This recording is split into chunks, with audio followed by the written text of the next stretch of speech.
張學友63歲認了有皺紋，手談醫美，打得硬邦邦我也受不了。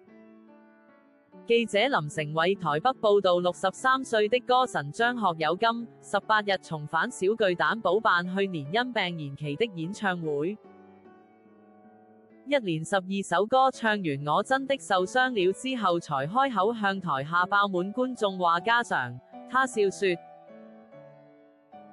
我想大部分都還沒60歲，很快就到了，真的，所謂光陰似箭，我從前不相信，現在不能不相信，一下子已經60歲了。他從容分享，我自己在想張學友的60歲是什麼樣子，不論是幾歲，我都要做一個更好的張學友。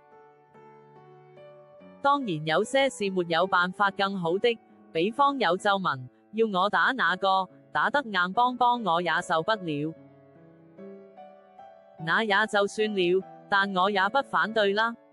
大家照自己的喜好去做，盡量讓自己好一點，誰都沒錯。年過60加號的他俏皮地秀身材，風趣笑說，我就盡量保持自己的身材。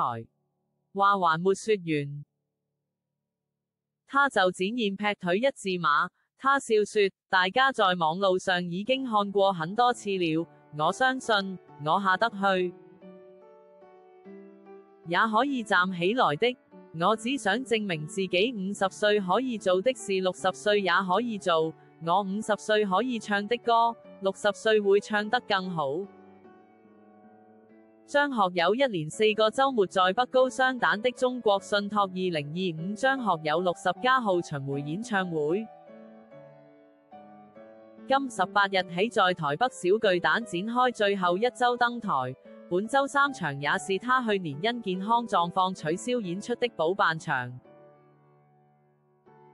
觀眾等了10個月，終於等到他的天籟。張學友60加號巡迴演唱會從2023年6月在澳門起跑，至今歷時1年10個月。儘管過程中偶有波折，但他傾盡全力的誠意與敬業態度，將美聲結合管弦樂團、流行音樂和現代芭蕾舞，依舊博得滿堂彩。歌迷大呼只要能聽到歌神開唱，無論等多久都值得。